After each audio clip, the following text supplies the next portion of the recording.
أعوذ بالله من الشيطان الرجيم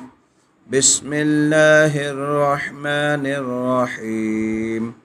آية نمبر 123 وإذ ابتلى إبراهيم ربه بكلمات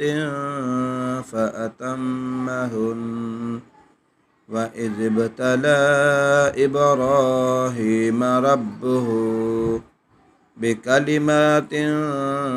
فأتمهن قال إني جاعلك للناس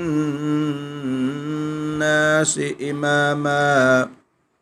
قال إني جاعلك للناس إماما قال ومن ذريتي قال ومن ذريتي قال لا ينال عهد الظالمين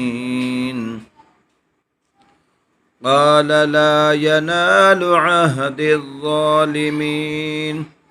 وإذ ابتلى إبراهيم ربه بكلمات فأتمهن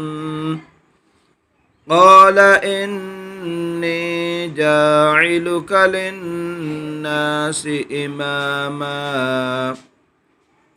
قال ومن ذريتي قال لا ينال عهد الظالمين